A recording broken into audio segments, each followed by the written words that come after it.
Hello hello नमस्कार साथियों। मैं प्रशांत सिंह चिराग आप सभी का अपना यूट्यूब चैनल TDS अकेडमी में स्वागत करता हूँ। आज हम लोग PGT ज्योग्राफी का पेपर डिस्कस करेंगे जिसका फॉर्म 2022 में आया हुआ था और पेपर 2026 में हो रहा है और आज 10 मई है। ठीक है, 10 मई 2026 है और आज का ये पेपर हम लोग डिस्कस करेंगे और यह ज्योग्राफी से है। ठीक है, तो ज्योग्राफी में जो पेपर आया था, इस ज्योग्राफी में हम लोग देखते हैं कि क्या पेपर का पैटर्न था, कहाँ से प्रश्न पूछे गए हैं और कट ऑफ जाने की क्या संभावनाएं बन रही हैं। ठीक है, तो देखिए जो पहला प्रश्न था कि पारिस्थितिकी या इकोलॉजी शब्द किसने गढ़ा, इसे डार्विन के विकासवादी सिद्धांत से जोड़ा गया। ऑप्शन है Karl Ritter, Charles Darwin, Ernest Haeckel, Arthur G Tansley. ठीक है, तो इकोलॉजी जो शब्द प्रयोग किया गया था यह किया गया था अर्नेस्ट हैकल के द्वारा। तो इसका जो आंसर होगा सी होगा। और इकोसिस्टम शब्द का प्रयोग जो है दिया गया है ट्रांसलेट के द्वारा। ठीक है, तो इकोसिस्टम जो है और ओरिजिन ऑफ स्पीसीज जो है डार्विन का है। ठीक है, तो और कार्ल रिटर को जो है टेलीलॉजिकल के लिए जाना जाता है। ठीक है, उद्देश्यवादी। अगला प्रश्न है कि शिवालिक के दक्षिण में महत्वपूर्ण कटाव पैदा करने वाली मौसमी धारा या सनी रूप से किस नाम से जानी जाती है। ऑप्शन है चोस, दोआब, बेट्स और धायस। ठीक है, ये थोड़ा नया प्रश्न पूछा गया था। तो इसमें शिवालिक के दक्षिण में जो है महत्वपूर्ण कटाव वाली जो धारा है मौसमी, इसको चोस नाम से जाना जाता है। ठीक है, तो ये फैक्चुअल इन नेचर में था थोड़ा, तो इसका जो ऑप्शन होगा ये होगा चोस। अब देखिए बादलों के बारे में दिया गया है।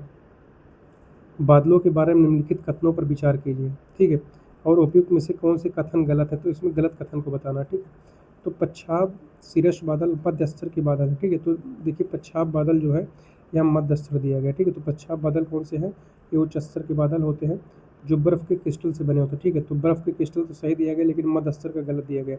तो एक तो पहला ही गलत हो गया आपका। ठीक है, तो पहला गलत हुआ, तो यहाँ पे देखिए ये ऑप्शन सही होगा, है ना, और किसी में दिया ही नहीं गया है। ठीक है, और तीसरा, ठीक है, कि स्तरीय स्टेटस जो है एक पतली धूसर परत है और यहाँ बूंदाबांदी से संबंधित नहीं है। ठीक है, जबकि बूंदाबांदी से संबंधित होता है। ठीक है, जो स्तरीय प्रकार के पतले जो बादल होते हैं। ठीक है, तो इसका जो ऑप्शन होगा कौन से गलत हैं, तो पहला गलत है और इसके साथ केवल तीसरा दिया गया है। तो बिना पढ़े ही आप बता सकते हैं कि आपका पहला और तीसरा जो है गलत है। बाकी जो है कपासी बादल उज्ज्वल तेज मौसम का संकेत देते हैं लेकिन कपासी वर्षा में विकसित हो सकते हैं। ठीक है, तो ये सही है। और चौथा है कि वर्षा स्तरीय मेघ बादल निरंतर हल्की से मध्यम वर्षा लाते हैं, ये भी सही है। पच्छाद स्तरीय सूर्य और चंद्रमा के चारों हैलो प्रभाव उत्पन्न करते हैं, ये भी सही है। ठीक है, तो इसमें गलत बताना था, तो पहला और तीसरा जो है इसका आंसर होगा। अगला प्रश्न देखते हैं, डेविड रिकार्डो को दिया गया है ना, ये रिपीटेड प्रश्न था। डेविड रिकार्डो के जनसंख्या सिद्धांत में निम्नलिखित बीच के संबंध स्थापित कीजिए। जनसंख्या मजदूरी, जनसंख्या प्रौद्योगिकी, जनसंख्या पूंजी और जनसंख्या बाजार। ठीक है, तो इसमें कैपिटल और मजदूरी को लेकर जो है डाउट हो सकता है, लेकिन इसका जो आंसर होगा इसका आंसर होगा ए। ठीक है, जनसंख्या मजदूरी वाला। ठीक है, एक आंसर सही होगा इसका। ठीक है, अगला प्रश्न है कि अंतर्राष्ट्रीय उत्तर दक्षिण परिवहन गलियारा के बारे में निम्नलिखित में से कौन से कथन सही है। ठीक है, तो INSTC को 2000 में भारत, रूस और ईरान द्वारा लॉन्च किया गया था। ठीक है, ये देखिए थोड़ा सा अलग टाइप करंट से लिया गया क्वेश्चन था, तो इसमें आप देखें कौन सा एलिमिनेट कर सकते हैं। ठीक है, यह एक बहु मॉडल परिवहन गलियारा जो भारत को मध्य एशिया और रूस के माध्यम से यूरोप से जोड़ता है। यह भारत को अफ्रीका और दक्षिण अमेरिका से जोड़ता है। ठीक है, तो इसमें देखिए भारत, रूस, ईरान द्वारा 2000 में लॉन्च किया गया।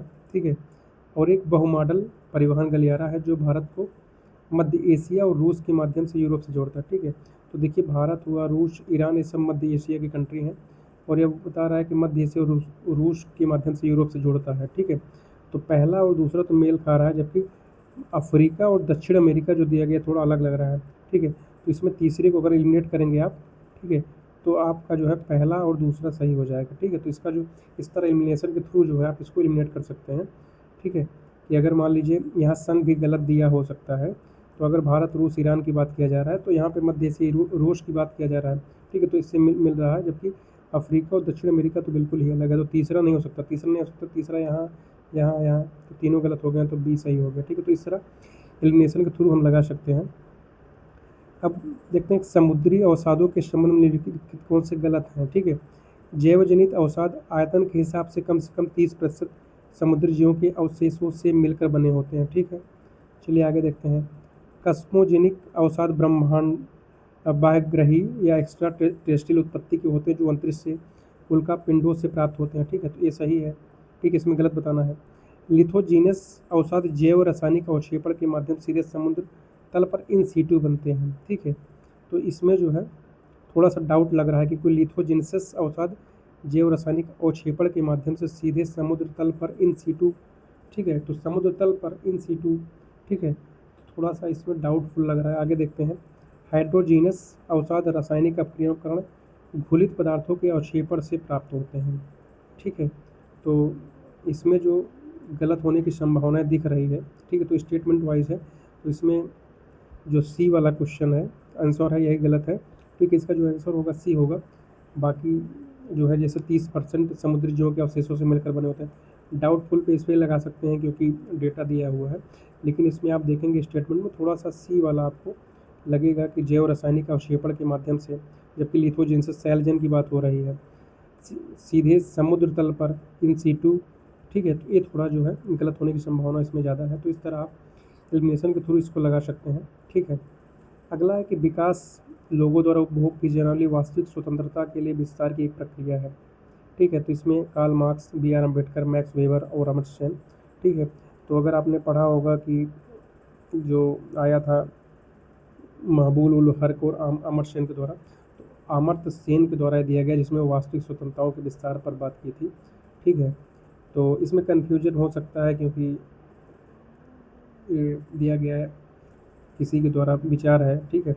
तो इसका जो आंसर होगा सी है ना, अमर्त्य सेन के द्वारा, क्योंकि अमर्त्य सेन ने ही जो है वास्तविक स्वतंत्रताओं के विस्तार की प्रक्रिया पर जो है वो जो है बात किया था जो है, ठीक है। अगला है कि क्लास्टिक अवसादी या घुसपैठी अग्नि चट्टानों को तीव्र गर्मी और दबाव के संपर्क में आने से उत्पन्न चट्टानों को कहा जाता है। ऑप्शन है क्वार्टजाइट, सिलेट, संगमरमर या नीस, ठीक है। तो इसका जो आंसर होगा ए होगा, क्वार्टजाइट, ठीक है। तो इसका आंसर जो है ए होगा। अगला प्रश्न है कि निम्नलिखित में से कौन सा विभिन्न स्थानों पर ज्वारों में समय विलंब को समझाता है, ठीक है। तो ऑप्शन है कि महासागरों के जल में थर्मोहेलाइन परिसंचरण, पृथ्वी से चंद्रमा की दूरी में अंतर, केवल पृथ्वी के घूर्णन में ज्वारीय तरंग के उद्गम से दूरी, ठीक है। तो देखिए एलिमिनेशन के थ्रू अगर हम देखें तो थर्मोहेलाइन परिसंचरण, हेलाइन तो कोई इसे मैच नहीं कर रहा है। पृथ्वी से चंद्रमा की दूरी में अंतर, इसको लेकर डाउट हो सकता है। केवल पृथ्वी का गुणन, तो इसमें केवल पृथ्वी की बात किया जा रहा था, ये गलत हो सकता है, ठीक है। तो एलिमिनेशन में आप 2 कर दिए। फिर ज्वारीय तरंग के उद्गम से दूरी, ठीक है। तो आपको 2 में थोड़ा सा कन्फ्यूजन हो सकता है, बी और डी में, ठीक है। तो इसमें देखिए जो आंसर लगाया गया है बी है, लेकिन ये डाउटफुल में हम रखेंगे क्योंकि इसमें बी को लेकर और डी को लेकर थोड़ा सा कन्फ्यूजन है, ठीक है। तो पृथ्वी से चंद्रमा की दूरी में अंतर और ज्वारीय तरंग के उद्गम से दूरी में अंतर, ठीक है। वैसे ऑनलाइन सोर्सेस के द्वारा हमने देखा तो इसमें डी आंसर दिया जा रहा है, ठीक है। ChatGPT, जेमिनाई के थ्रू हमने देखा तो, ठीक है। तो इसमें डाउटफुल में रख सकते हैं। आगे देखते हैं कि वेबर के मॉडल में औद्योगिक अवस्थिति के संबंध में लिखित कथनों पर विचार कीजिए। और इसमें पहला स्टेटमेंट है कि श्रम संबंधी लाभों के कारण उद्योग न्यूनतम परिवहन लागत वाले स्थानों से विचलित हो सकते हैं, ठीक है। तो इसमें देखिए वेबर ने दिया था कि श्रम, एग्लोमरेशन और परिवहन जो है इंडस्ट्री को कहीं पे अगर स्थापित करना है तो एक महत्वपूर्ण जो है फैक्टर है जो प्रभावित करते हैं। तो ठीक है, तो अगर श्रम संबंधी लाभ हो रहे हैं तो वेबर बताते हैं कि उद्योग जो है न्यूनतम परिवहन लागत वाले स्थानों से विचलित हो सकते हैं। इसके लिए उन्होंने क्रिटिकल आइसोटोप की बात किया था। इसके माध्यम से जो है होने वाली जो परिवहन लागत में होने वाला बचत है श्रम लागत में, वो परिवहन से सब्सिट्यूट हो जाता, ठीक है।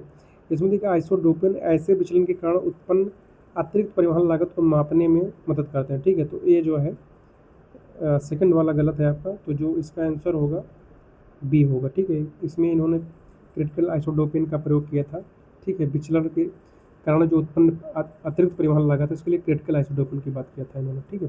जबकि आइसोडोपेन में जो है टोटल ट्रांसपोर्टेशन कास्ट को इन्होंने बताया था, ठीक है। और आइसोटीम था जो समान परिवहन लागत को बताता है, ठीक है। अब आगे देखते हैं, सारगेसो सागर निम्नलिखित में से किन धाराओं से घिरा हुआ है? तो इसका जो आंसर होगा गल्फ स्ट्रीम, कनारी, उत्तरी अटलांटिक धारा, उत्तरी विषुवत-रेखीय धारा, ठीक है। तो इसका जो आंसर होगा चारों होगा, ठीक है। तो अगर आप अटलांटिक की धारा देखेंगे, नॉर्थ अटलांटिक की, तो यहाँ पे उत्तरी विषुवत-रेखीय धारा होगा। फिर आपकी जो है बनेगी जो है गल्फ स्ट्रीम धारा, फिर उत्तरी अटलांटिक धारा, फिर यहाँ पे कनारी, ठीक है। तो कनारी ठंडी है, बाकी सब जो है गर्म है। और यहीं पे सारगेसो सागर है जो स्थिर जल है, यहाँ पे सारगेसम घास पाई जाती है। और आगे हम देखते हैं कोनिजिया और डिजिटेरिया, ठीक है। डिजिटेरिया जो है जैसी शाकनाशी प्रतिरोधी खरपतवारों का विकास विशेष रूप से बड़े पैमाने पर यष्टि फसल की खेती से जुड़ा हुआ है, भारत से, ब्राज़ील से, ऑस्ट्रेलिया से या चीन से, ठीक है। तो ये देखिए थोड़ा फैक्चुअल इन नेचर में था, तो इसमें अधिकतर लोगों ने चीन को लगाया क्योंकि चीन में अधिकतर ये सब चीज़ें देखी जाती हैं। तो लेकिन इसका जो आंसर होगा बी होगा, ब्राज़ील, ठीक है। आगे है कि औद्योगिक शहर लेक मिशिगन क्षेत्र के भीतर एक औद्योगिक केंद्र है, ठीक है। तो मिशिगन के अंतर्गत जो ऑप्शन है इसको लेक में आपने पढ़ा होगा कि कौन कौन से औद्योगिक शहर हैं किस किस जो है झील के तटों पर विकसित हैं। तो लेक मिशिगन पर जो है शिकागो है, तो इसका जो आंसर होगा ए होगा, ठीक है। अब आगे देखते हैं कि इसार्ड के औद्योगिक अवस्थित सिद्धांत के संदर्भ में रूपांतरण रेखा किसका प्रतिनिधित्व करती है, ठीक है। इसमें ऑप्शन है कि दो स्थानों के बीच स्थानीय ट्रेड ऑफ और प्रतिस्थापन की संभावना, ठीक है। तो इसका जो आंसर होगा यही होगा। बाकी प्रश्नों को देख लेते हैं। सभी भौगोलिक बिंदुओं पर समान लाभ, तो सभी भौगोलिक बिंदुओं पर समान लाभ, तो ये गलत है ना, एक्सट्रीम बात किया जा रहा है इसमें। औद्योगिक दूरी पर लागू ट्रांस साइबेरियन रेलवे का मार्ग, ठीक है।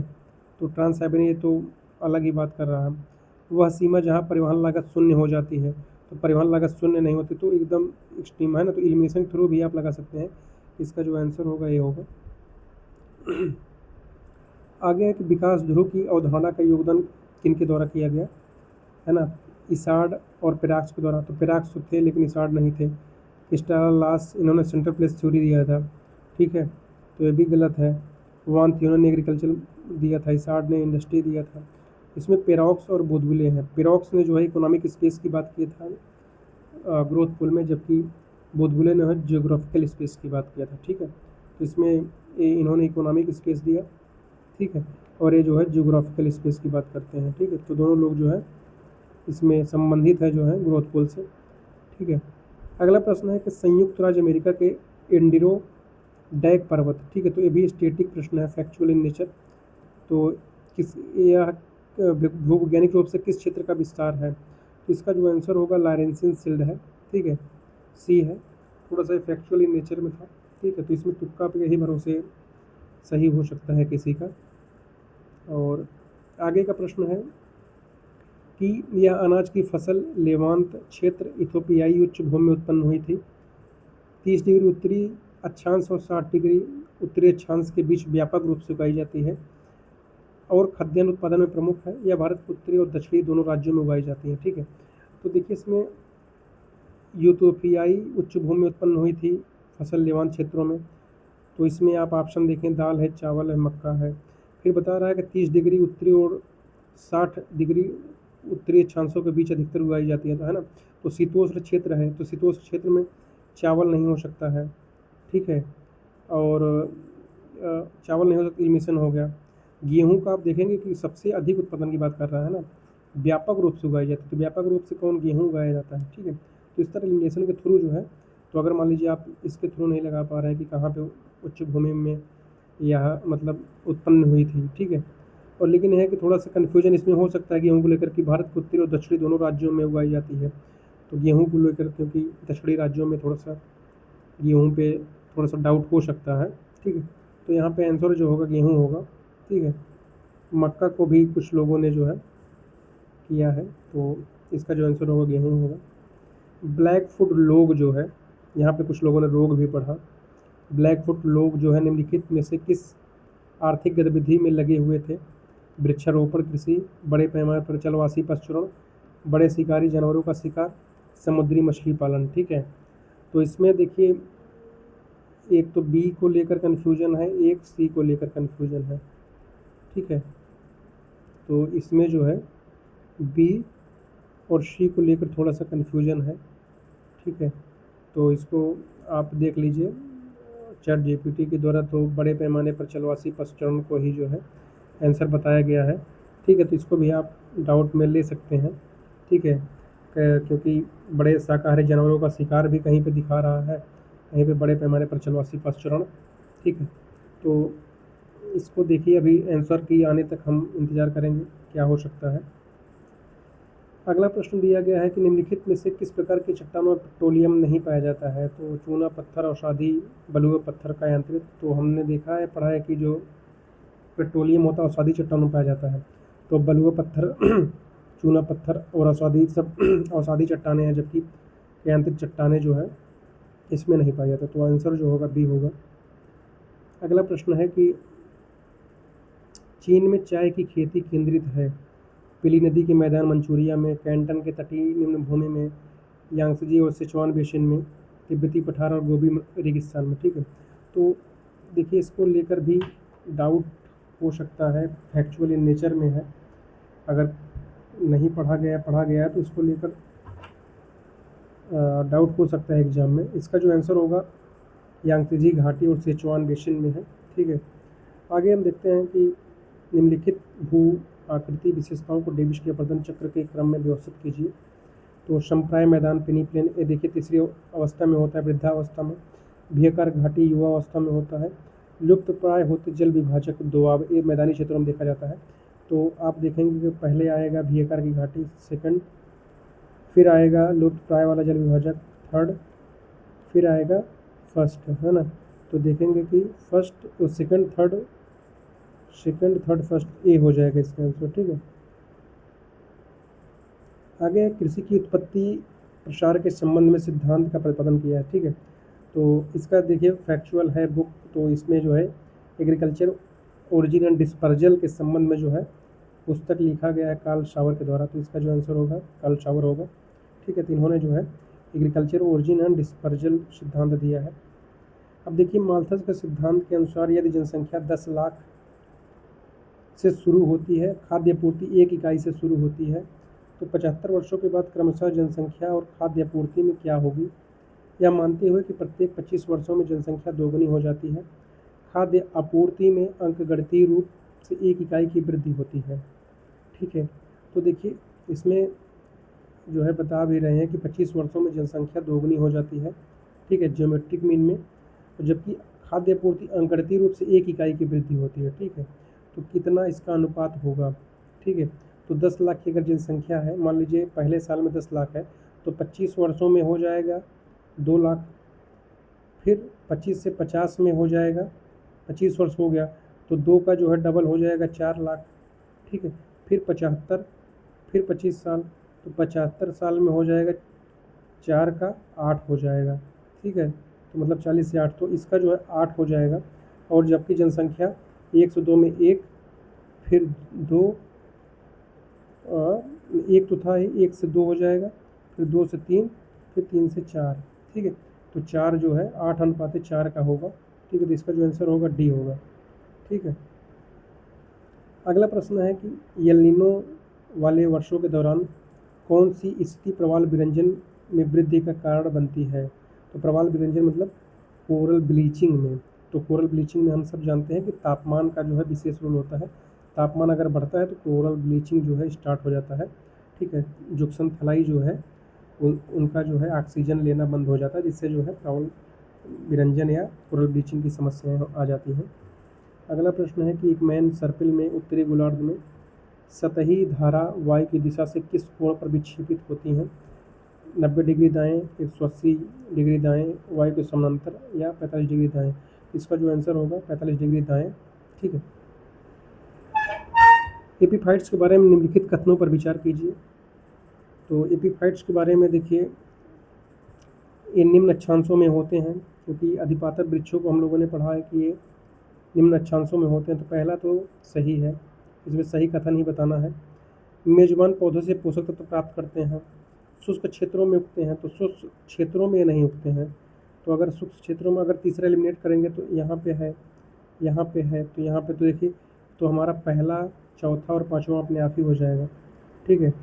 तो अगर हम तीसरा देखते हैं शुष्क क्षेत्रों में नहीं होते हैं, तो एलिमिनेशन के थ्रू ये हो गया, ये हो गया, तो हमारा पहला, चौथा और पाँचवा सही होगा। तो चौथे में क्या है कि एयर प्लांट्स, वायु पौधे भी कहा जाता है, और समान उदाहरणों में मांस और लाइकेन शामिल है, ठीक है।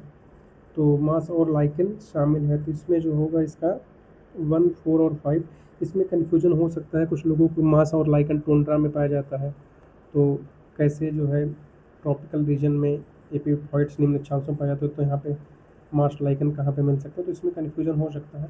लेकिन शुष्क क्षेत्रों में नहीं होते हैं, तो इससे एलिमिनेशन लगा के जो है हम लगा सकते हैं कि पहला, चौथा और पाँचवा सही हो सकता है। अब आगे हम देखते हैं कि विलियम बुंगी की प्रसिद्ध कृति जो है कौन सी है। तो विलियम बुंगी जानते हैं कि थियोरेटिकल ज्योग्राफी इनकी पुस्तक है, तो आंसर जो होगा सी होगा, ये एक्चुअल है। आगे देखते भूमध्य रेखी निम्न वायुदाब उपोष्ण उपध्रुवी निम्न ध्रुवी उच्च जो है। तो भूमध्य रेखी जो न्यून दाब होता है यह व्यापारिक पवनों का अभिसरण क्षेत्र होता है, तो पहला का दूसरा हो जाएगा।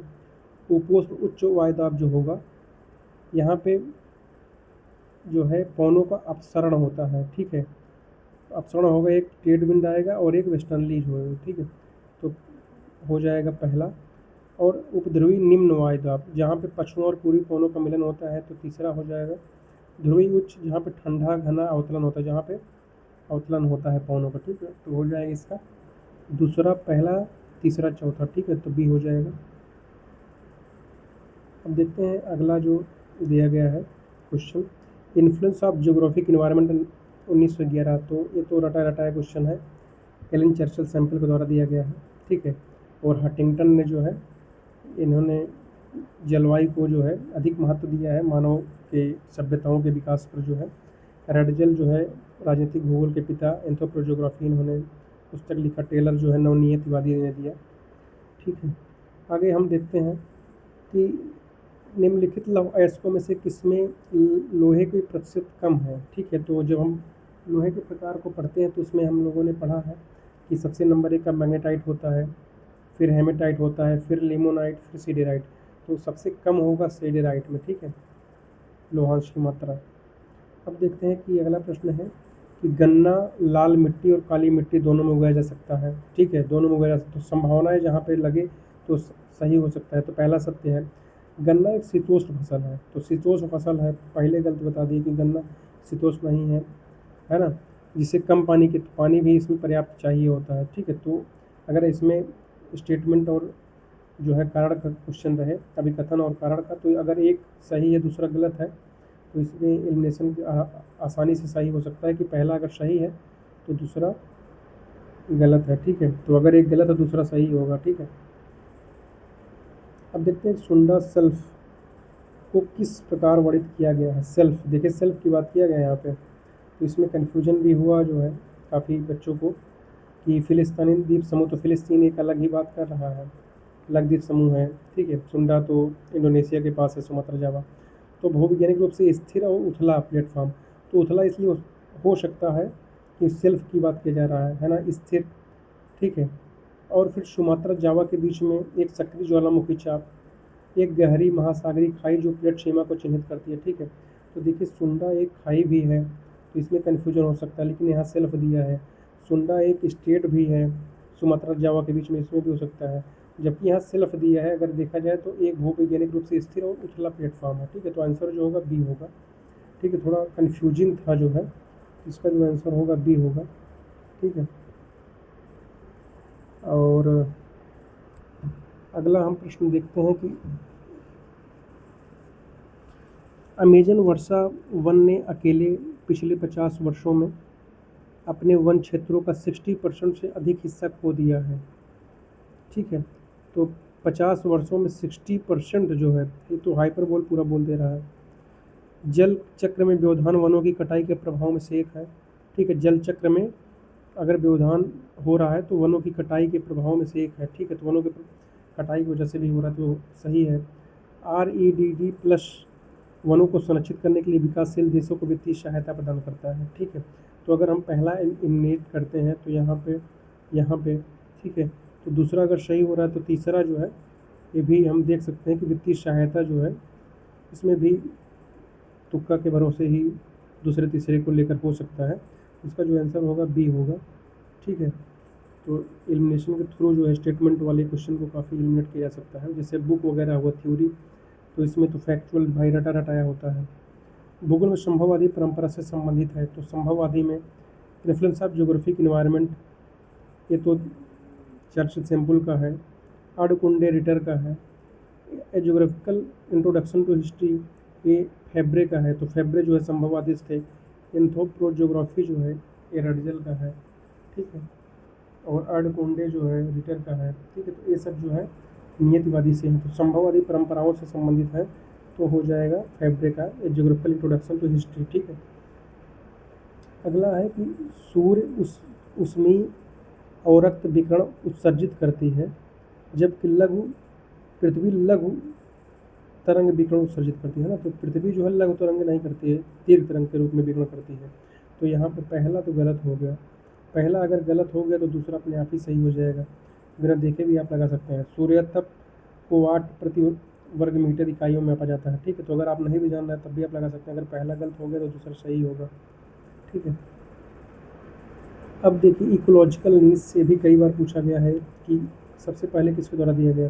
तो अगर आपने इन्वायरमेंट का मेरा देखा होगा वीडियो, तो उसमें हमने चर्चा किया है कि टांसले इकोसिस्टम दिया, जोसेफ ग्रेनेल जो है इकोलॉजिकल नीड्स से दिया, तो हैकेल के द्वारा इकोलॉजी दिया गया है, ठीक है। तो इन्वायरमेंट का अगर आप वीडियो देखिए 40 मिनट में पूरा इन्वायरमेंट कवर किया गया है। तो इन्वायरमेंट से जो भी प्रश्न बनते हैं या बनेंगे आपके, तो उससे काफ़ी कवर हो जाएगा। एक बार आप विजिट करिएगा जो है इन्वायरमेंट के जो वीडियो अपलोड किया गया है, ठीक है। उसमें पूरा रिवाइज कराया गया है पूरा इन्वायरमेंट को आपको, ठीक है।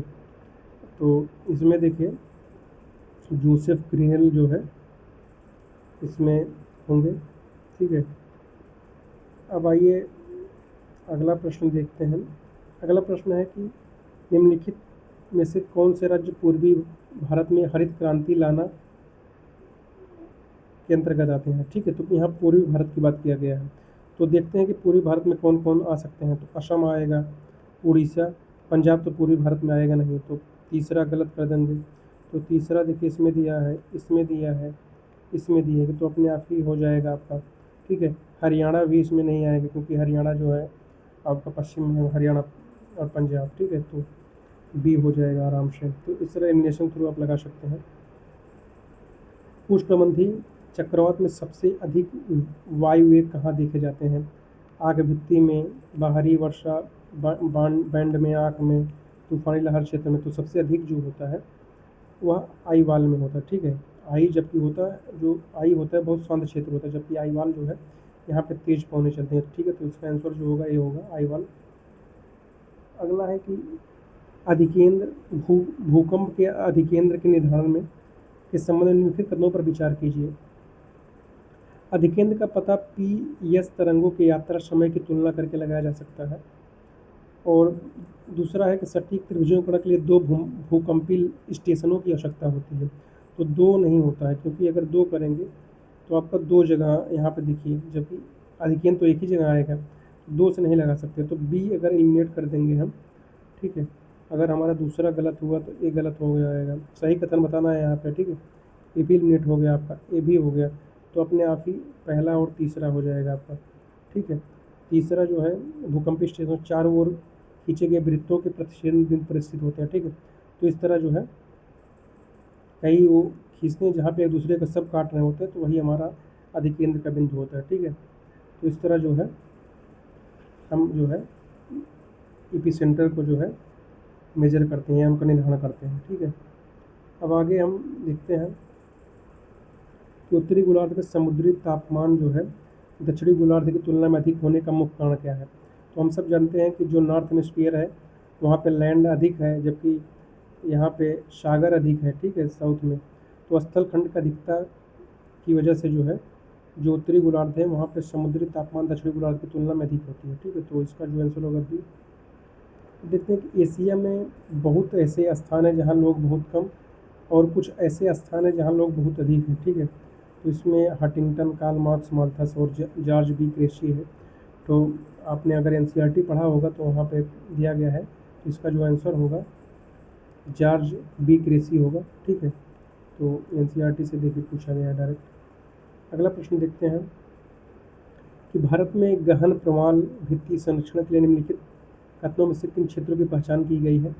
मन्नार की खाड़ी, कच्छ की खाड़ी, लक्षद्वीप, अंडमान निकोबार, ठीक है।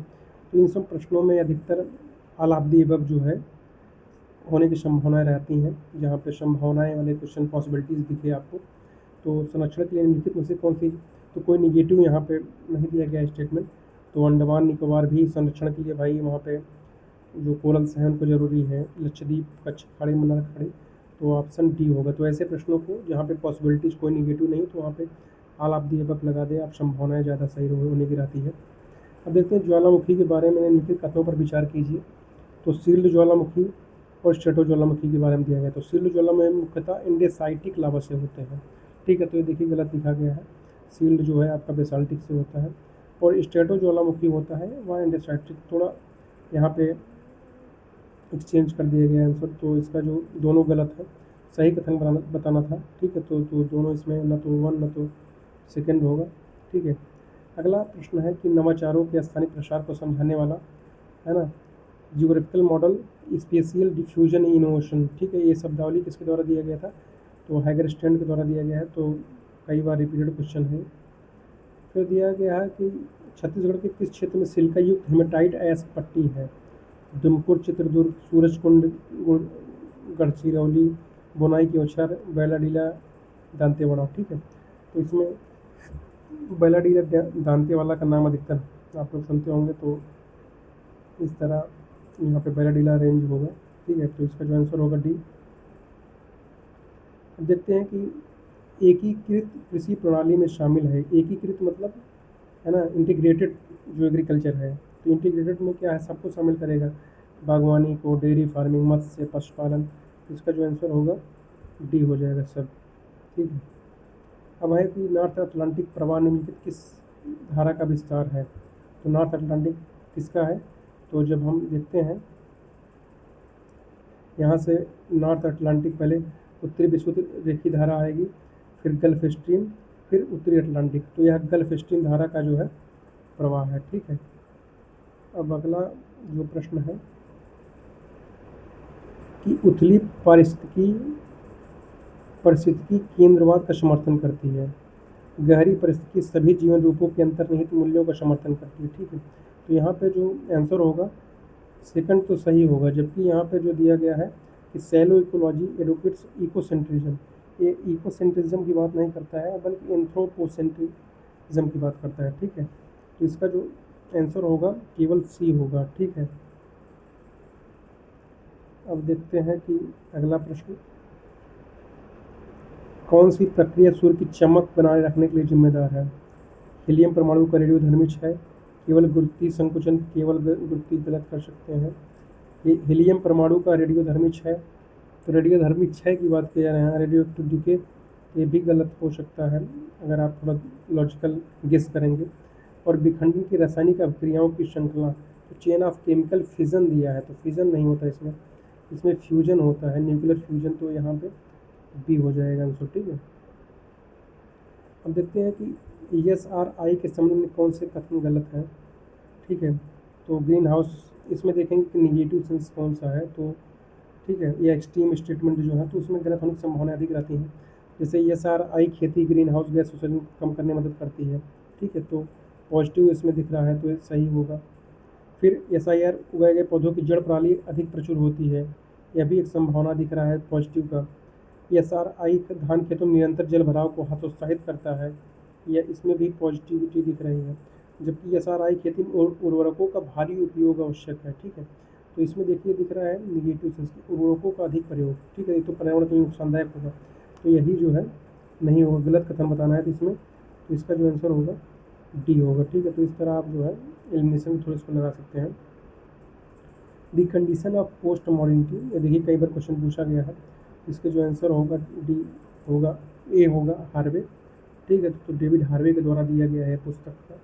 ठीक है, तो अगला प्रश्न देखते हैं। तो थोड़ा सा होल्ड करिए, जो है पानी पी लिया जाए, फिर आगे डिस्कस करते हैं हम लोग। तो देखिए ये सीरीज़ जो है अगर आपको पसंद आ रही हो तो आप जो है TDS एकेडमी को लाइक शेयर सब्सक्राइब करें। ठीक है, और कमेंट करें कोई सुझाव, और कुछ कमेंट करें अगर कोई आंसर को लेकर डाउट हो आपको, और कितने आपके बन रहे हैं, कितने कट ऑफ जाने की संभावनाएं हैं, तो आप कमेंट करके बताएं, जिससे और लोगों को हेल्प हो सके। और साथ ही साथ मुझे भी आप कमेंट करके बताएं क्या सुझाव दें, क्या और सुधार किया जाए। ठीक है, तो आगे थोड़ा सा पानी पी के हम जुड़ते हैं, बाकी आप लोग अपना कमेंट करें जो है। ठीक है,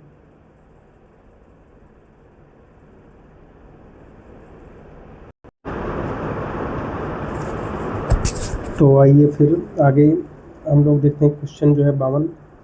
तो अजोर्स हाई दक्षिणी उपोष्णकटिबंधीय उच्च दाब पट्टी है। ठीक है, तो ये देखिए नेट में पूछा गया है।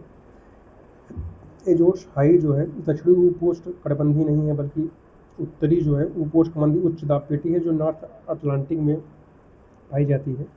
ठीक है, और अजोर्स हाई हेडली सेल का एक हिस्सा है। ठीक है, तो इसका जो आंसर होगा बी होगा। ठीक है, पहला जो है गलत होगा। ठीक है, केवल बी होगा इसमें सब। ठीक है, दक्षिणी अटलांटिक उत्तरी अटलांटिक में है यह उपोष्ण कटिबंधीय उच्च दाब पेटी। ठीक है, अब हम देखते हैं कि एक भूगोलवेत्ता भूगोल में तुलनात्मक पद्धति पर जोर दिया। उनका मानना था कि पृथ्वी मानव जीवन के समर्थन के लिए रची गई थी। टेलीलॉजिकल व्याख्या उन्होंने किया। भौगोलिक परिघटनाओं में विविधता में एकता के विचार को उजागर किया। तो कौन भूगोलवेत्ता इस दृष्टिकोण से संबंधित है? तो देखिए तुलनात्मक पद्धति और पृथ्वी पर मानव जीवन समर्थन के लिए टेलीलॉजिकल व्याख्या और डाइवर्सिटी, यूनिटी इन डाइवर्सिटी, ये तीनों शब्दावली का प्रयोग रिटर के द्वारा किया गया है। ठीक है, जब आप पढ़ेंगे रिटर के बारे में तो इन्होंने टेलीलॉजिकल जो है अप्रोच को अपनाया, तुलनात्मक पद्धति को अपनाया और डाइवर्सिटी, यूनिटी इन डाइवर्सिटी शब्दों का प्रयोग किया। तो ये सब जो है रिटर से संबंधित है। ठीक है, अगला प्रश्न है कि कपास की कटाई अवधि और वर्षा के बीच संबंध का सही वर्णन करता है। ठीक है, अब देखिए स्टेटमेंट में आप प्रयास किया करिए कि जितना एलिमिनेशन हो सके आपका, जो निगेटिव आपको थोड़ा सा लगे उसको आप एलिमिनेट कर सकते हैं। एक्सट्रीम स्टेटमेंट लगे एलिमिनेट कर सकते हैं, जैसे कि ओनली, ऑल। ठीक है, एक्सट्रीम स्टेटमेंट ये सब है। निगेटिव जिसे लगे कोई इन्वायरमेंट को जो है लॉस्ट कर रहा है, या कोई इकोनॉमिक लॉस कर रहा है, एक ह्यूमन लाइफ के लिए, सर्वाइवल के लिए जो है वह एक निगेटिव सेंस में हो सकता है। ठीक है, तो वहाँ पे उसको आप गलत कर सकते हैं। ठीक है, अब देखिए कटाई के दौरान भारी मानसूनी वर्षा आवश्यक है ना। तो कटाई के दौरान अगर कोई फसल की कटाई करनी है तो वहाँ भारी मानसूनी वर्षा, ठीक है, तो ये अभी एक निगेटिव सेंस है, तो गलत कर सकते हैं आप।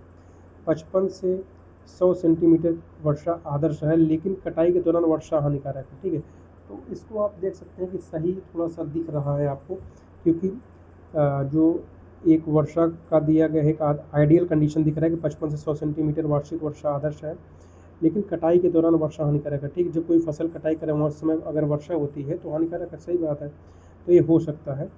फिर वर्षा केवल 180 दिवसीय पाला मुक्त अवधि के दौरान, तो केवल 180 दिवसीय, तो ये भी थोड़ा एक्सट्रीम लग रहा है आपका, है ना। तो वनली, आल, तो ज़्यादा संभावना गलत होने की रहती है। मिट्टी में उच्च कैल्शियम कार्बोनेट बनाए रखने के लिए निरंतर वर्षा आवश्यक है। ठीक है, तो निरंतर वर्षा, ठीक है, तो यह भी जो है थोड़ा सा आपको लग रहा होगा कि एक्सट्रीम लग रहा है कि निरंतर वर्षा।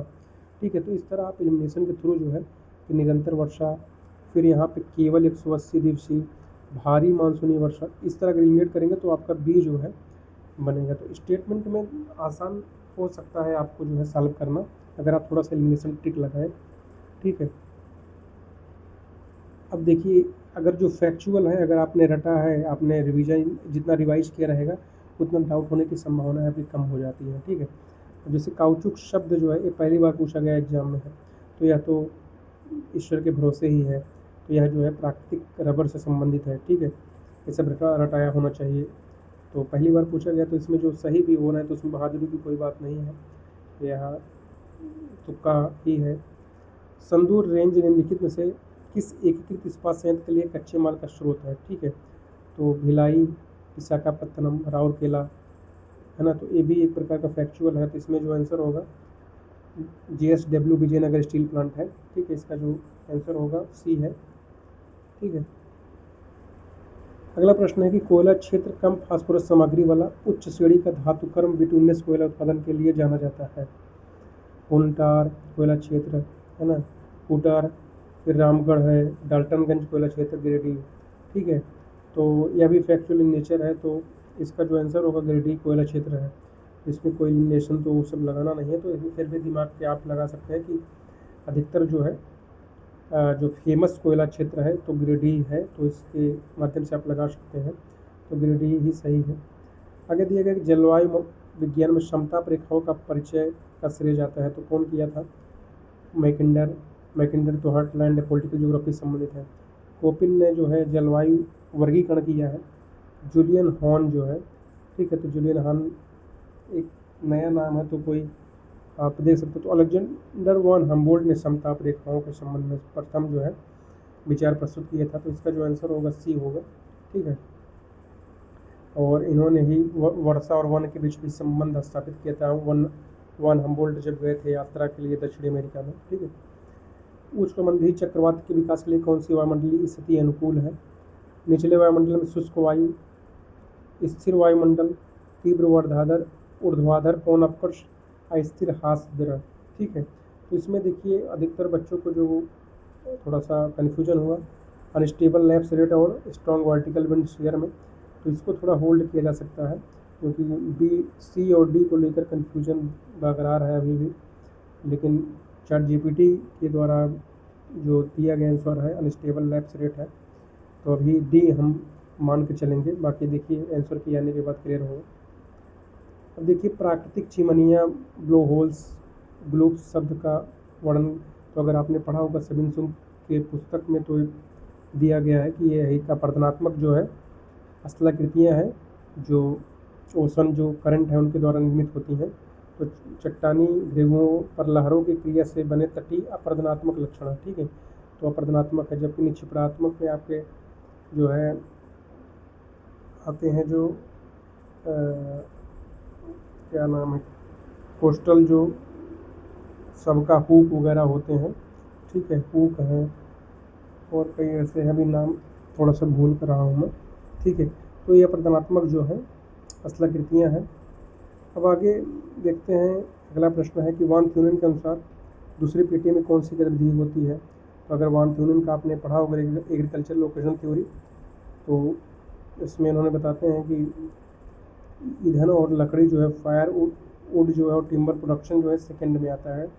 ठीक है, इनकी जो पेटी आप पढ़ेंगे, है ना, 6 पेटी में इन्होंने बांटा था, तो जिसमें सिटी होगा, फिर मार्केट गार्डनिंग होगा, फिर लंबर प्रोडक्शन होगा।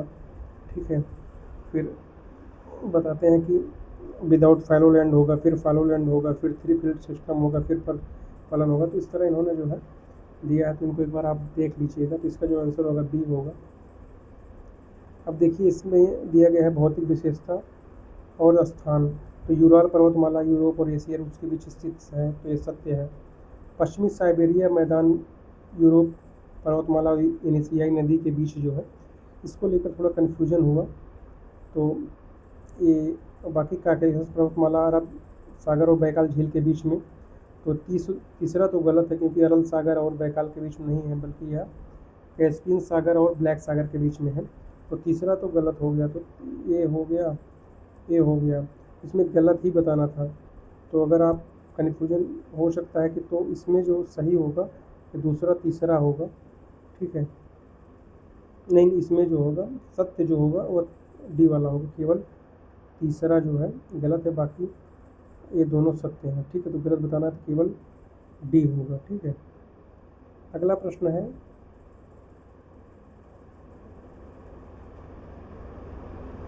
निम्नलिखित नदी घाटियों में से किसे पारंपरिक रूप से चीनी सभ्यता के उदय का सबसे प्रारंभिक केंद्र माना जाता है? अमून नदी की घाटी, मेकांग नदी की घाटी, यांगत्से नदी की घाटी, पीली नदी की घाटी। ठीक है, तो पारंपरिक रूप से चीनी सभ्यता के उदय का सबसे प्रारंभिक केंद्र माना जाता है, तो इसमें हांगहो नदी घाटी जिसे पीली नदी कहता है, तो इसका जो आंसर होगा डी होगा। ठीक है, अब देखते हैं ट्रांस कैस्पियन रेलवे यूरोपीय रूस को मध्य एशिया से जोड़ती है। यह कैस्पियन सागर किस बंदरगाह से शुरू होती है?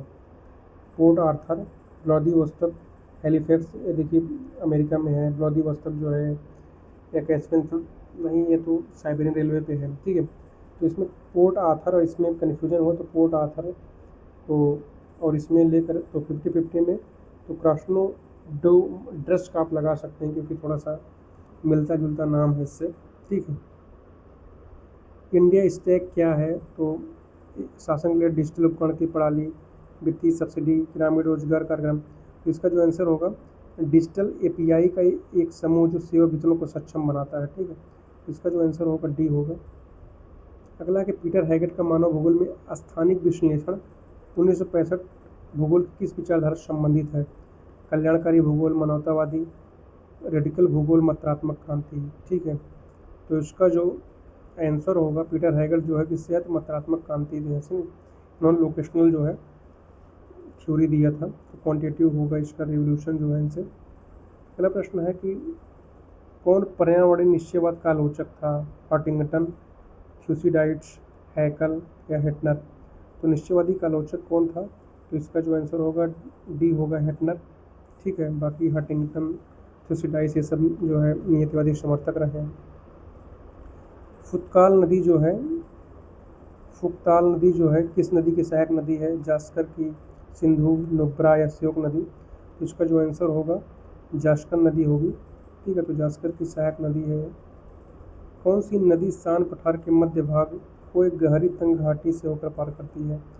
इरावदी, मेकांग, सीतांग, शाल्विन। तो इसका जो आंसर होगा वह होगा आपका कौन सा?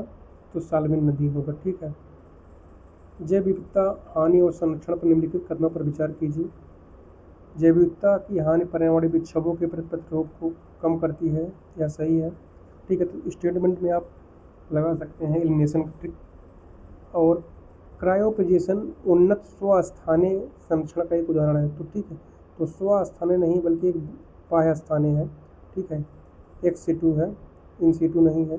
तो दूसरा अगर हम गलत करते हैं कि सही कथन बताना है तो दूसरा इसमें है, इसमें है, इसमें है, तो पहला और तीसरा सही हो जाएगा। ठीक है, अगर आप एक एलिमिनेट कर देते हैं तो बाकी आप सब कथन लगा सकते हैं। अब देखिए मिस्र के उस प्रमुख बंदरगाह शहर का नाम बताइए जो उस बिंदु पर स्थित जहाँ सुएज नहर भूमध्य सागर में खुलती है। सुएज, पोर्ट सईद, एडन और अलेक्जेंड्रिया। तो इसका जो आंसर होगा पोर्ट सईद होगा। ठीक है, डाई ज्योग्राफी 1927 में क्षेत्रीय भूगोल के लिए पद्धतिगत आधार प्रदान किया है। शायर, हार्टशॉन, क्रिस्टोफेन या हेटनर। तो इसका जो आंसर होगा हेटनर होगा। ठीक है, फिर बीटी कपास, बीटी मक्का जैसी कई जीएम फसलों में पाया जाने वाला कीट प्रतिरोधी गुण किस जीव से प्राप्त होता है? तो शैवाल है, जीवाणु है, विषाणु है, फफूंदी है। तो इसमें जो आंसर होगा बैक्टीरिया होगा, जीवाणु।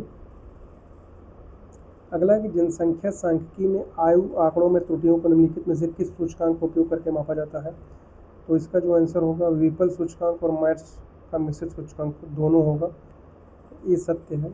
ठीक है, अगला प्रश्न है कि लोयंस में रेशम उद्योग भौगोलिक रूप से किन दो नदियों के संगम पर स्थित है? तो यहाँ पे सीन रोन है, रोन ड्यूरेंस है, मोस्ले साउन है, साउन और रोन है। तो इसका जो आंसर होगा साउन और रोन दोनों है। ठीक है, फिर किसने तर्क दिया कि भूगोल आवश्यकताओं की नहीं संभावनाओं का अध्ययन करता है? तो लुशियन फिब्रे ने बताया था कि यह जो है संभावनाओं का अध्ययन करता है। अब पर्यावरण मनुष्य के बीच संबंध की व्याख्या करते समय फ्रेडरिक रेडजल ने निम्नलिखित में से किन भौतिक चरों पर जोर दिया? ठीक है, तो अब किन भौतिक चरों पर अगर नहीं पढ़ा गया है तो देखिए मनुष्य के बीच में पर्यावरण मनुष्य के बीच ऊंचाई भी है, स्थलाकृति, जलवायु, वनस्पति। तो एक मिलता जुलता है कि जो पर्यावरण के पार्ट हैं जो मनुष्य को प्रभावित कर सकते हैं, तो इससे आप लगा सकते हैं कि सभी होगा। ऐसा कोई नहीं लग रहा जो प्रभावित नहीं करेगा मानव को। तो इनके बीच संबंधों की बात किया जा रहा है तो आप लगा सकते हैं कि ऊंचाई भी प्रभावित करेगा, स्थलाकृति, जलवायु, वनस्पति। तो डी ए हो जाएगा जिसमें सब है। फिर है कैंडी बेसिन, पुजी और जावा सुरमा घाटी किस खेती के लिए प्रसिद्ध है? रबड़, चाय, गन्ना, काफ़ी। इसका जो आंसर होगा सी हो जाएगा चाय। मर्केली दृश्यमान क्षति के आधार पर भूकंप की तीव्रता को 1-10 के बीच मापता है। रिक्टर पैमाना उत्सर्जित ऊर्जा के आधार पर 0-10 के पैमाने पर भूकंप का परिमाण मापता है। ठीक है, तो इसमें देखिए जो आंसर दिया गया है, ठीक है, तो मर्केली जो है 1 से 12 है। ठीक है, 112 है, तो पहला गलत हो गया। रिक्टर पैमाना उत्सर्जित ऊर्जा के आधार पर 0 से 10 के पैमाने पर भूकंप का परिमाण मापता है। ठीक है, तो 0 से 10 के बीच में भूकंप का परिमाण मापता है, तो 0 से 10 नहीं है, यह 1 से 10 है। ठीक है, और 0 से 9 है, तो इसका जो आंसर होगा यह दोनों कथन गलत होगा, बी होगा। ठीक है, अगला प्रश्न है, विश्व जनसंख्या दिवस पहली बार आधिकारिक तौर पर वैश्विक स्तर पर कब मनाया गया था? तो पहली बार मनाया गया था जो है 11 जुलाई 1990 को। फिर दिया गया है स्टैंडल, ये सब देखिए संबंधित है आपके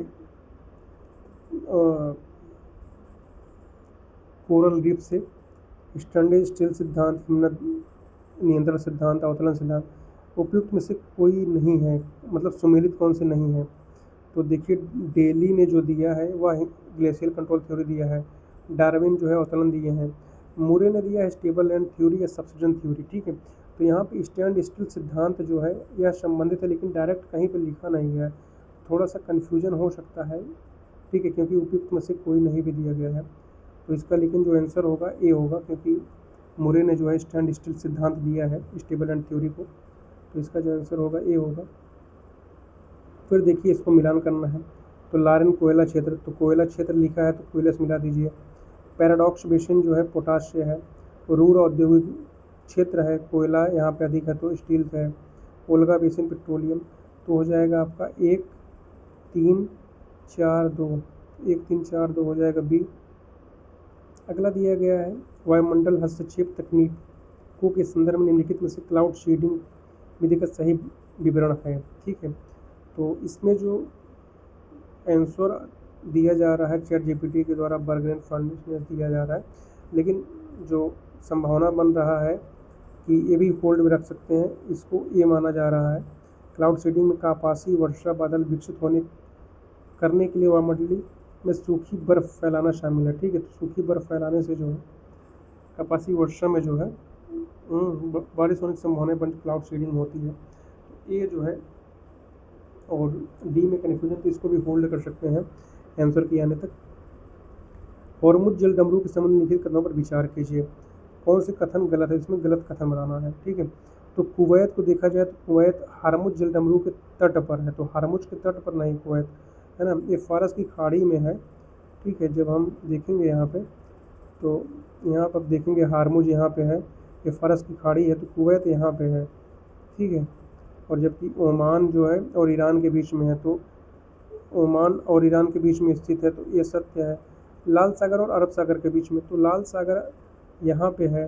ठीक है, लाल सागर है, यहाँ पे अरब सागर, यहाँ पे बाब और मंडेब है, तो तीसरा गलत हो गया।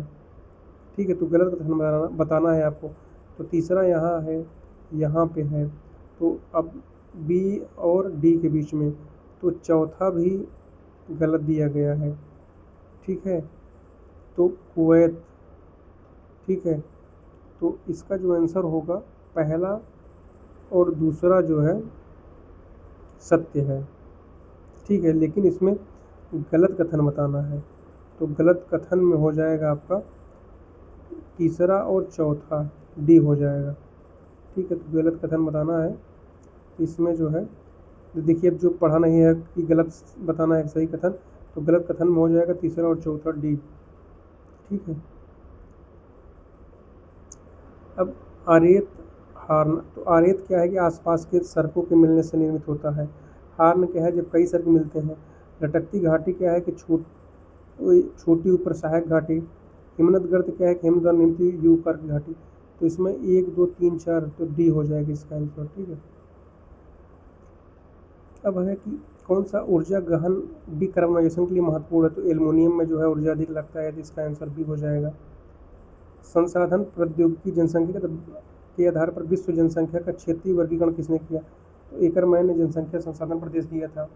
ठीक है, संयुक्त राज्य अमेरिका में इस प्रकार है ना, और ब्राज़ील प्रकार, यूरोपियन प्रकार, ये सब दिया था ना, तो यह जो है एकरमैन संबंधित है। फिर DFC जलवायु से संबंधित है, तो इसका जो आंसर होगा ये हो जाएगा बोरियल शंकुधारी वन। ठीक है, जबकि उपद्रवी वर्षा वन को भी कन्फ्यूजन है, लेकिन जो आंसर है यह बोरियल शंकुधारी वन है। ठीक है, आगे कि एर्लिस द्वारा विकसित IPAT समीकरण समाधान कथनों पर विचार कीजिए। तो इसमें देखिए स्टेटमेंट दिया गया है, तो इमिनेशन टिक आप लगा सकते हैं कि प्रौद्योगिकी हमेशा पर्यावरणीय क्षति को कम करती है, तो हमेशा कम करती है, क्योंकि प्रौद्योगिकी बढ़ाती है क्षति को। ठीक है, तो पहला अगर गलत है आपका, इसमें सही कथन बताना है, तो पहला अगर गलत हो गया तो ये गलत गया, ये गया, ये गया, तो दूसरा तीसरा आपका सत्य हो गया बिना पढ़े ही। ठीक है, जबकि आप देखेंगे कि दूसरा तीसरा जो है कहीं न कहीं सकारात्मक शब्दावली का प्रयोग किया जा रहा है, इसमें पॉजिटिविटी को दिखाया जा रहा है कि पर्यावरणीय प्रभाव को जनसंख्या समृद्धि प्रौद्योगिकी गुण उत्पन्न के रूप में व्याख्या करता है। समृद्धि प्रति व्यक्ति आय को दर्शाती है, तो ये भी, तो पहला अगर आप इन्वेंट करते हैं तो दूसरा तीसरा हो जाएगा आपका। अब कास्ट वातावरण में चूना पत्थर का विभोजन निम्नलिखित किनकी उपस्थिति से बढ़ जाता है? कार्बनिक अम्ल के विभोजन से उत्पन्न हाइड्रोजन आयन, तो इसका जो आंसर होगा ये हो जाएगा। ठीक है, जबकि खुलित ऑक्सीजन और सिलिकेट खनिज भोजन में सोडियम आयन, तो इससे कोई संबंध नहीं दिख रहा है। यहाँ पे देखिए कार्बनिक अम्ल का भी प्रयोग किया जा रहा है, और चूना पत्थर में भी जो है कार्बन होता है। ठीक है, तो इस तरह जो है इसका जो आंसर होगा ये होगा। अब प्रकृति अवसर प्रदान करती है, लेकिन मनुष्य अपनी कार्य पद्धति को स्वयं चुनाव करता है, तो मनुष्य जो है यहाँ पर स्वयं करता है, तो कौन सी संभववाद की बात किया जा रहा है? ठीक है, अगर यही होता कि प्रकृति का दास है, मनुष्य स्वयं नहीं कर सकता कुछ, तो नियतवादी हो जाता। अब अगला प्रश्न है कि AWCS BW के ET, तो ET टुंड्रा देखिए सही है, BW के मध्य अक्षांश शीत मरुस्थल ये भी सही है। ठीक है, निर्जल और शुष्क, CS भूमध्य सागरी तो सत्य है, लेकिन शुष्क ऋतु नहीं बोल रहा, शुष्क ऋतु होता ही नहीं, जबकि यहाँ पे ग्रीष्मकाल शुष्क होता है। ठीक है, तो दूसरा गलत हो गया। दूसरा गलत, तो इसमें सत्य कथन बताना, तो ये गलत हो गया, यह गलत हो गया। ठीक है, अब इसमें अगर दूसरा गलत हो गया, ठीक है, और इसमें सही युग्म को बताना है। ठीक है, तो इसमें पहला, दूसरा और चौथा जो है आपका सही है, क्योंकि उष्णकटिबंधीय आर्द्र शुष्क जो है, शुष्क शीत ऋतु जो है AW जो है कोपेन द्वारा दिया गया है, यहाँ पे शुष्क शीत ऋतु को दिखाता है, और BW के मध्य शीत मरुस्थल को ET टुंड्रा 12 मासी बर्फ जमे होते हैं। ठीक है, तो इसका जो आंसर होगा 1 to 4 हो जाएगा। वृद्धि किस प्रकार के परिवर्तन का प्रतिनिधित्व करती है? मात्रात्मक। ठीक है, तो वृद्धि जो है मात्रात्मक परिवर्तन की बात करती है, हो जाएगा। अब वायुमंडल में संतृप्त वाष्प दाब निर्भर करती है किस पे? तो जो संतृप्त होता है वायु किस पे? तो तापमान पे निर्भर होता है, बी हो जाएगा। अब है निम्नलिखित चट्टानों पर विचार कीजिए। उपयुक्त कौन में से प्रतिरोधी चट्टान है जो कगारों ऊंची भूमि का निर्माण कर सकती है? तो बालू का पत्थर और गोलास में सत्य है, तो इसका जो आंसर हो जाएगा 1 और 3 होगा। ठीक है, तो 1 और 3 हो जाएगा सी। अब देखिए कि वो वॉल्कर कुंडे किसने लिखा है? तो रडजल के द्वारा लिखा गया है, तो फैक्चुअल क्वेश्चन है। जब महासागर में दाब ढलान बल कोरियलिस प्रभाव द्वारा संतुलित किया जाता है, तो उत्पन्न महासागरीय धारा को कहा जाता है एकमैन परिवहन, जियोस्टैटिक परिसंचरण, उत्प्रवाह या अपवेलिंग या थर्मोहेलाइन परिसंचरण। ठीक है, तो इसमें देखिए जो कोरियलिस प्रभाव द्वारा संतुलित किया जाता है, इसमें जो है जियोस्ट्रॉफिक जो है अधिकतर बच्चों ने मतलब लगाएं या लगाते जो है, लेकिन महासागरीय धारा को लेकर कन्फ्यूजन हो तो एकमैन लगा दिया, जबकि इसका आंसर जो होगा बी होगा। ठीक है, तो एकमैन जो है महासागरीय धारा संबंधित होता है, इसलिए ये लगा दिया गया काफ़ी बच्चों के द्वारा, तो जबकि आंसर बी होगा इसका। अब इसमें है कि आयन मंडली उच्च आवृत्ति वाले रेडियो तरंगों को प्रवर्तित करती है। ठीक है, तो उच्च जो है आवृत्ति करती है आपका यफ जो है तरंग। ठीक है, तो इसका जो आंसर होगा ये होगा। अगला प्रश्न है कि मानव का वर्णन, यह कहते हैं कि वह मानव का बड़े शहर में ट्रैफिक कंट्रोल के समान है जो प्रगति की दर को बदल देता है लेकिन उसकी दिशा को नहीं। तो यह ग्रिफिथ टेलर के द्वारा दिया गया कथन है। अदाना मैदान किस देश में है? ठीक है, कपास की खेती के लिए, तो यह जो है तुर्की में है। तो इसका जो आंसर होगा डी। मृत सागर फॉल्ट किस प्रकार की प्लेट सीमा का प्रतिनिधित्व करता है? तो मृत सागर जो है, डेड सी जो है, इसमें डेथ वैली को भी लेकर कन्फ्यूजन हुआ। डेथ वैली है अमेरिका में, जबकि डेथ सी जो है एशिया में है। तो यहाँ पे जो इसका आंसर है ट्रांसफॉर्म बाउंड्री जो है, और आप सारी सीमा को लेकर जो है कन्फ्यूजन हुआ बच्चों को, क्योंकि यहाँ पे ग्रेट रिफ्ट वैली का भी निर्माण होता है। तो इसका आंसर सी है। ठीक है, और अपसारी को भी लेकर कन्फ्यूजन है, तो इसको भी होल्ड कर सकते हैं। देखिए आयोग के द्वारा क्या आंसर जारी किया जाता है। और इसमें मिलान करना है कि प्रथम इंडस्ट्रियल रिवोल्यूशन कब आया? तो पहला जो है मशीनीकृत के लिए जल और भाप का है। द्वितीय जो है बड़े पैमाने पर उद्योगों के लिए है। तृतीय इलेक्ट्रॉनिक के लिए है, और चतुर्थ जो है डिजिटल भौतिक का। ठीक है, तो इसमें जो आंसर हो जाएगा इसका दूसरा, तीसरा, पहला, चौथा। तो इसका दूसरा, तीसरा, पहला, चौथा हो जाएगा बी। अब है कि टोकाइदो मेगालोपोलिस के बाहर स्थित छोटी बस्तियों में वरिष्ठ नागरिक कस्बों का उदय निम्नलिखित किस प्रक्रिया का परिणाम है? तो किस प्रक्रिया को वरिष्ठ नागरिक कस्बों का निर्माण हो रहा है? ठीक है, तो यह रोजगार के लिए परिवारों के युवा सदस्यों के बड़े शहरों की ओर पलायन। ठीक है, इसमें क्या है कि जब रोजगार के लिए जो है गांव से शहरों की तरफ लोग जा रहे हैं, तो जो बुजुर्ग या बूढ़े लोग हैं वो गाँव की तरफ ही रह जा रहे हैं। तो एक वरिष्ठ नागरिक कस्बा का निर्माण हो रहा है। ठीक है, और जबकि आंसर और जो ऑप्शन दिया गया कि शहरी क्षेत्रों की तुलना में ग्रामीण क्षेत्र में उच्च जन्म दर है, तो गलत है ना, क्योंकि वरिष्ठ नागरिक कस्बा से संबंधित नहीं है। अगर उच्च जन्म दर भी रहेगा तो कस्बे में वरिष्ठ जनसंख्या नहीं बल्कि बच्चों की संख्या बढ़ेगी। प्रमुख शहरों में प्रदूषण का उच्च स्तर है, तो इससे कोई लेना देना नहीं है। स्वास्थ्य सुधार के लिए बुजुर्गों को ग्रामीण क्षेत्रों में बसाने की सरकारी नीति है ना, तो सरकारी नीति ऐसी कुछ है ही नहीं है। तो इसका जो आंसर होगा डी होगा। अब दिया गया है कि विचारधारा कौन युग सही सुमिलित नहीं है? रडियल जर्मन, कार्ल सावर जर्मन, ईसा बुमेन अमेरिका, फ्रांसीसी। इसमें देख रहे हैं कि रडियल जर्मन का थे और ईसा बुमेन अमेरिकी थे, और ये फ्रांसीसी। जब कार्ल सावर जो है ये भी अमेरिकी थे, या जर्मन दिया गया, तो बी गलत होगा। अब दिया गया है IUCN द्वारा किस मानदंड का उपयोग नहीं किया गया है? जनसंख्या गिरावट की दर, आकार विखंडन, भौगोलिक वितरणाकार, प्रजातियों का आर्थिक मूल्य। इसका प्रजातियों का आर्थिक मूल्य जो है नहीं होगा, यही होगा सी आपका। मरुस्थल जो है कौन सा है? तो कालाहारी है। घास का मैदान पंपास हो गया, भूमध्य सागरी हो गया चैप्रल, मैंग्रोव हो गया सुंदरवन। ठीक है, तो चौथा, पहला, तीसरा, दूसरा। ठीक है, तो इसमें डी हो जाएगा।